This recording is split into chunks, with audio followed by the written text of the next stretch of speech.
नाजरीन अस्सलाम वालेकुम। आप देख रहे हैं पी न्यूज़। मैं हूं बशनाज। पेश है दिन भर की कुछ अहम खबरें। पहले सुर्खियों पर एक नज़र। महबूब मुफ्ती की तजवीज़ को डॉक्टर फारूक अब्दुल्ला ने डिक्सन प्लान करार दिया है। मरहूम शेर कश्मीर शेख मोहम्मद अब्दुल्ला डिक्सन प्लान पर जेल जा चुके हैं। महबूबा मुफ्ती का रद्द अमल। वज़ीर आला की क़यादत में बजट 2026-27 के सिलसिले में बजट मशावरती इजलासों का आगाज़। लेफ्टिनेंट गवर्नर मनोहर सिन्हा ने किया आज सैर-ए-नौ तामीर किया गया अमीरा कदल श्रीनगर की रस्मी इफ्तिताह। भारतीय जनता पार्टी ने नितिन नाबिन को बाज़ाब्ता तौर पर पार्टी का नया कौमी सदर मुंतखब कर लिया है। सोने की कीमतों में इजाफा, फी 10 ग्राम की कीमत 1,48,000 तक पहुंच गई है। श्रीनगर में फायर सेफ्टी व तखफीफी खतरात पर एक रोज़ा वर्कशॉप का इनेकाद और अली मोहम्मद सागर की सदारत में PHC निशात में सेहत से मुतल्लिक इक़दामात का जायजा इजलास। अब खबरें तफसील के साथ। नेशनल कॉन्फ्रेंस के सदर और साबिक वज़ीर आला डॉक्टर फारूक अब्दुल्ला ने PDP सरबराह महबूबा मुफ्ती की जानिब से चिनाब और पीर पंचाल खतों के लिए अलहदा डिवीज़न बनाने की तजवीज़ को डिक्सन प्लान करार दिया है। फारूक अब्दुल्ला ने कहा कि ये कोई नया ख्याल नहीं बल्कि एक पुराना मंसूबा है जिसके तहत दरियाई चिनाब की बुनियाद पर तकसीम की बात की गई थी, जिसमें एक तरफ ग्रेटर कश्मीर वैली और दूसरी तरफ अलहदा इलाका बनाने का तस्वुर था। उन्होंने कहा कि नेशनल कॉन्फ्रेंस इस तरह की किसी भी तकसीम के सख्त खिलाफ है। आप वो भी तो वज़ीर आला रही थी, क्या किया उन्होंने? No, I don't want to repeat it. क्या किया उन्होंने? वो तो वज़ीर आला थी, उनके वालिद भी वज़ीर आला थे। क्या किया? उंगली उठाना बड़ा आसान है, मगर ये भी देखिए कि 3 उंगलियां पीछे आपकी तरफ भी निशाना करती। फारूक साहब, हमारे भारत में कुछ सालों से नफरत की आग लगी हुई है। हिंदू और मुसलमान को डिवाइड किया जा रहा है इलेक्शन जीतने के लिए। हमारे अपनी रियासत में देखिए ना, आप क्यों दूर जाते हैं? जम्मू में जो नफरत फैलाई जा रही है वो कौन फैला रहा है? कौन है जिम्मेदार उसका? कौन ये चिल्ला रहा है कि जम्मू को अलग करो? कौन है? इधर PDP सरबराह महबूबा मुफ्ती ने जम्मू में मीडिया से खिताब करते हुए डॉक्टर फारूक अब्दुल्ला के बयान पर हैरानगी का इजहार किया है और कहा कि मरहूम शेर कश्मीर शेख मोहम्मद अब्दुल्ला डिक्सन प्लान पर जेल जा चुके हैं। महबूबा मुफ्ती ने कहा कि जम्मू कश्मीर के अवाम गुज़श्ता कई बरसों से शदीद मुश्किलात का सामना कर रहे हैं और उनके बुनियादी मसाइल को मुसलसल नज़रअंदाज किया जा रहा है। उन्होंने कहा कि तरक्की और अमन के दावों के बावजूद ज़मीनी सतह पर अवाम को राहत नहीं मिल पा रही है।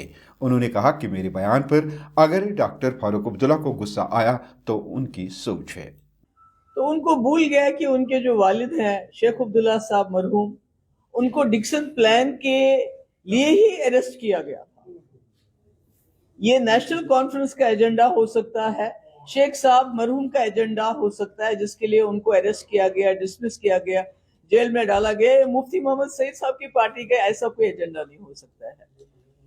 तो उससे पहले मैं ये कहना चाहती हूँ कि जो पिछले कुछ दिनों से श्रीनगर में जर्नलिस्ट के साथ हो रहा है, जो रिपोर्ट्स आ रही है, उनको थाने में बुला बुला के उनको बॉन्ड साइन करवाए जा रहे हैं, मैं उसकी मजम्मत करती हूँ और मैं उम्मीद करती थी कि फारूक साहब इसके बारे में बात करेंगे, इसको कंडेम करेंगे, मगर उसके बजाय वो जो बात मैंने कह दी पीर पंचाल रीजन को लेके और चिनाब वैली रीजन को, आप सभी लोग जानते हैं पीर पंचाल एक ऐसा रीजन है, दूर दराज का इलाका है, और वहां जब भी हमारे दो मुल्कों के बीच में तनाव होता है तो शेलिंग हो, गोलाबारी हो, तो उसको उनका खिमियाजा भुगतना पड़ता है।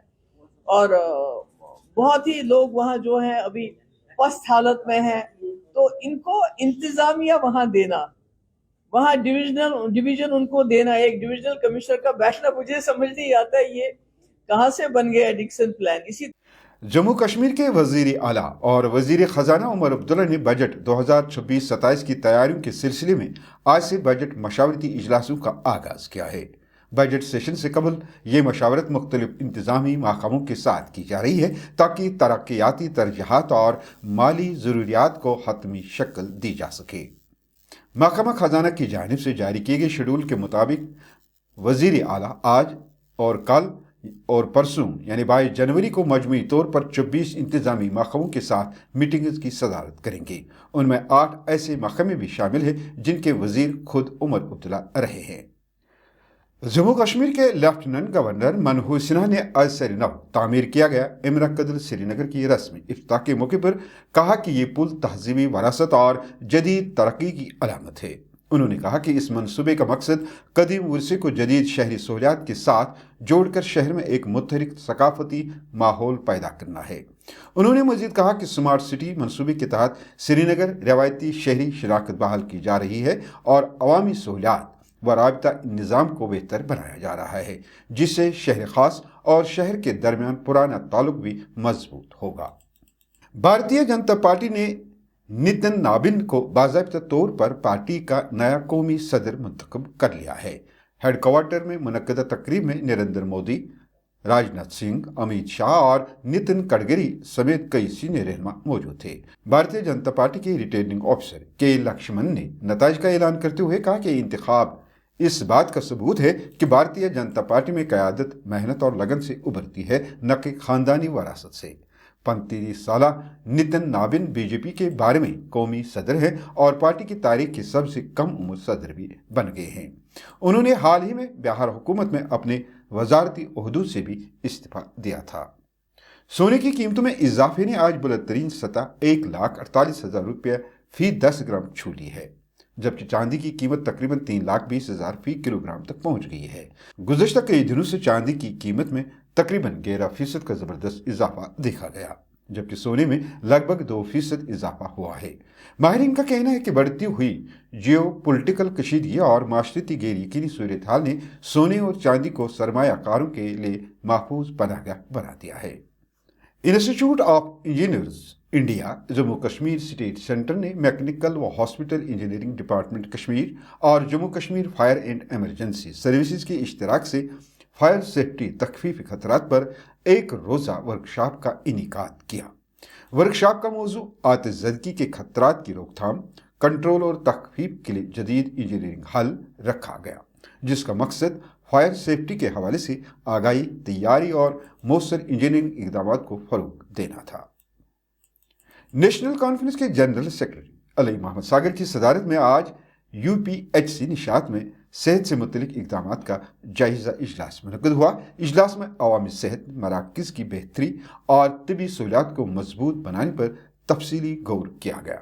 اجلاس کے دوران بتایا گیا کہ CDF کے تحت 30 لاکھ روپے منظور کیے گئے ہیں، جن سے PHE نشاط، ہارمن اور تھیڑ میں بڑے پیمانے پر اپ گریڈیشن اور ضروری طبی آلات کی خریداری کی جائے گی، جس سے علاقے میں بہتر طبی سہولیات کی فراہمی میں اضافہ ہوگا۔ ناظرین، اس کے ساتھ خبروں کا آج کا یہ شمارہ اختتام کو پہنچا۔ اگلے شمارے میں آپ سے پھر ملاقات ہوگی۔ گر خدا لایا۔ پی نیوز کو لائک، شیئر اور سبسکرائب ضرور کیجیے گا۔ دیجیے اپنے میزبان بشیر ناز کو اجازت۔ اللہ نگہبان۔